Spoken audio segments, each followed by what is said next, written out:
All of you welcome. It is the second part of the chapter, Sun, the ultimate source. In the first part, we have discussed the topic up to the factors influencing the distribution of temperature. The picture shows the global distribution of temperature. The smooth curved lines represent the temperature recorded at different places throughout the Earth's surface. These lines are called isotherms. What is the reason for the bending of these isotherms? During summer, high temperature prevails over the land compared to the sea, and during winter, the condition is reversed. The bending of isotherms is due to the differential heating of land and water. The next topic is humidity. Water content in the atmosphere is called humidity. It varies not only with place but also with time. That is, water content in the atmosphere is called humidity. It varies with place and time. Absolute humidity. The actual amount of water present in the atmosphere is called absolute humidity. It is measured as the amount of water vapor present per cubic meter volume of air. Absolute humidity is the actual amount of water present in the atmosphere. Next topic is saturation level. There is a limit to the amount of water vapor the atmosphere can hold at a certain temperature. The stage at which the atmosphere is fully saturated with water is termed as saturation level. Then dew point. When the atmosphere becomes saturated, condensation begins. The critical temperature at which condensation begins is called dew point. Condensation begins when the atmosphere becomes saturated. The critical temperature at which condensation begins is called dew point. Second type of humidity is relative humidity. The ratio between the amount of water vapor present in the atmosphere and the total water holding capacity of the atmosphere at a given temperature is called relative humidity. Relative humidity is the ratio between the amount of water vapor present in the atmosphere and the total water holding capacity of the atmosphere. It is usually expressed in percentage. It is measured by using the instrument called wet and dry bulb thermometer. Relative humidity can be calculated by dividing absolute humidity by total water holding capacity of the atmosphere at that particular temperature into 100. Atmosphere should reach the saturation level for condensation to begin. With further addition of water vapor or due to a considerable fall in temperature, the water vapor in the atmosphere begins to condense. The picture shows the different forms of condensation. Dew, mist or fog, frost and cloud are the different forms of condensation. Among the forms of condensation, dew is the first one. The surface of the earth gets cooled during the night and it cools the near atmosphere.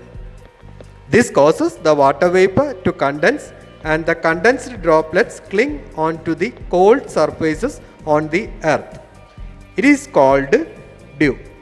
We can see the water droplets clinging onto the blades of grass and leaves early in the morning. This is called dew.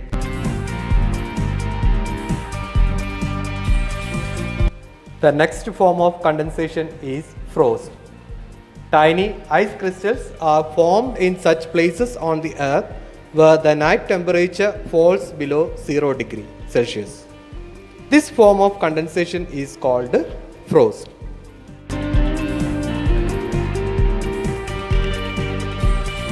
Fog or mist is the another form of condensation. It is the result of condensation around the minute dust particles in the lower atmosphere. This may obstruct visibility. If the range of visibility is less than 1 kilometer, it is termed fog. If the range of visibility is more than 1 kilometer, it is called mist. That is, fog or mist is the result of condensation around the minute dust particles in the lower atmosphere.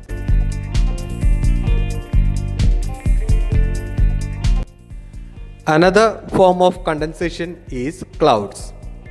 Clouds are formed by the condensation of water vapor around the fine dust particles in the atmosphere.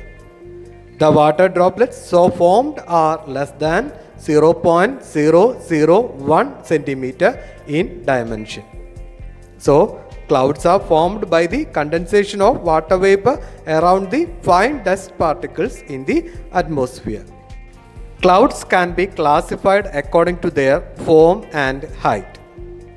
The first classification of clouds is based on form. There are mainly 4 types of clouds: cirrus clouds, stratus clouds, cumulus clouds, and nimbus clouds. This classification is based on form. Among them, first one is cirrus clouds. These are feather-like clouds in the upper atmosphere in clear weather conditions.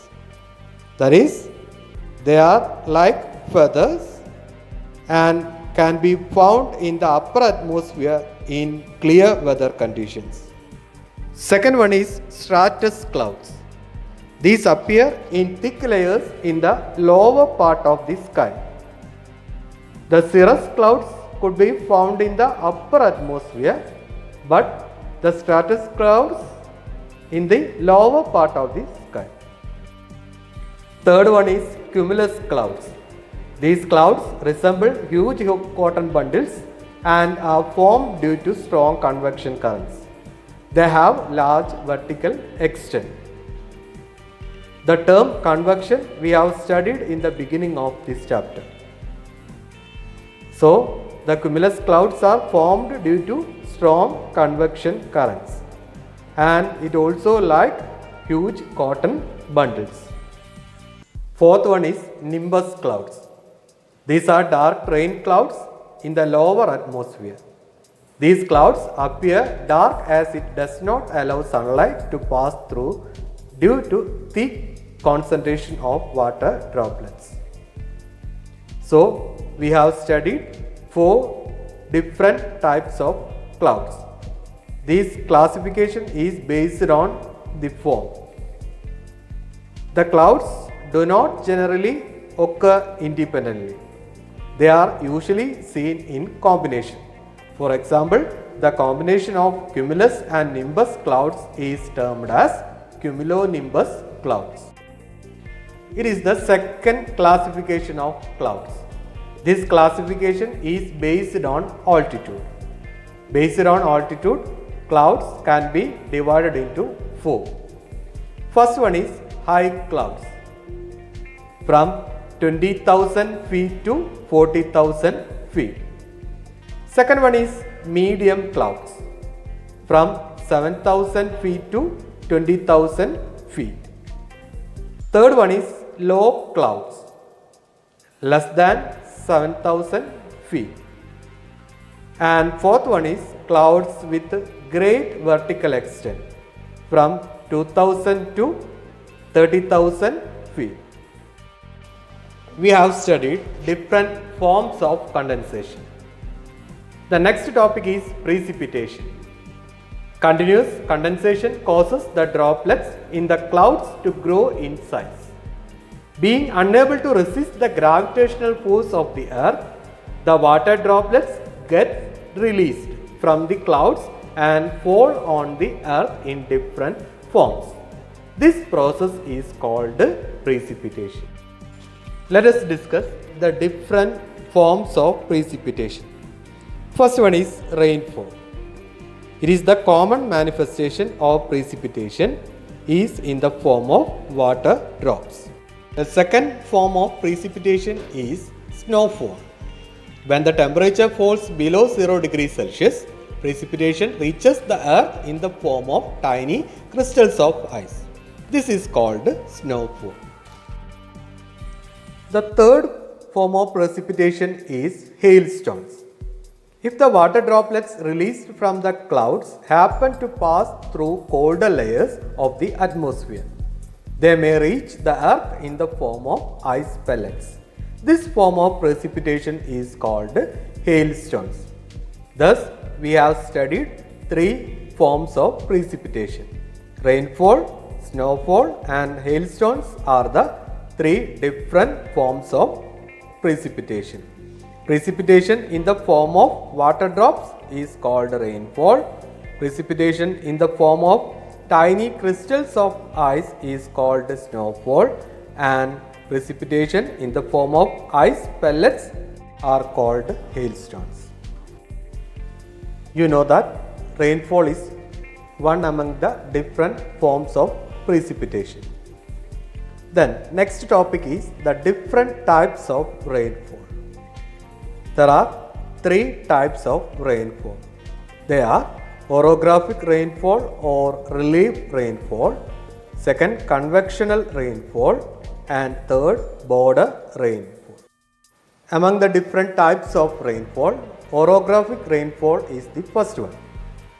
The moisture laden wind from the sea enters the land and moves upwards along the mountain slopes, where it gets cooled and condensed to form clouds.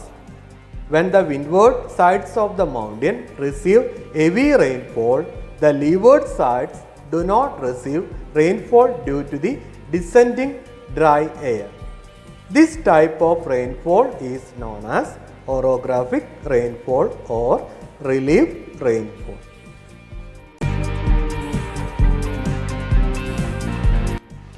Rain shadow regions.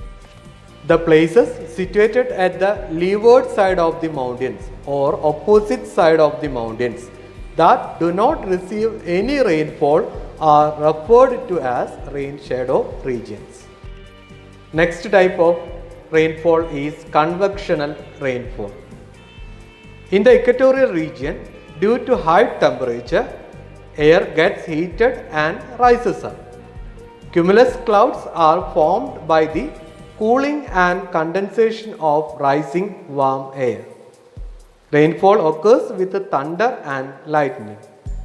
This rain mostly occurred in the afternoon, does not last long.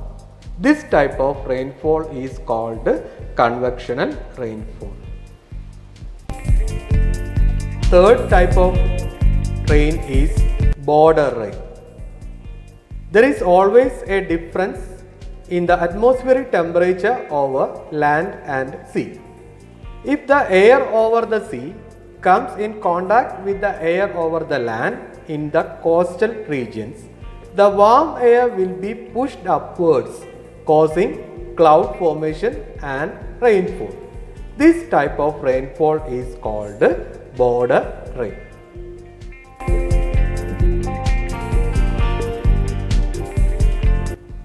I think all of you understood it very well. Okay, thank you.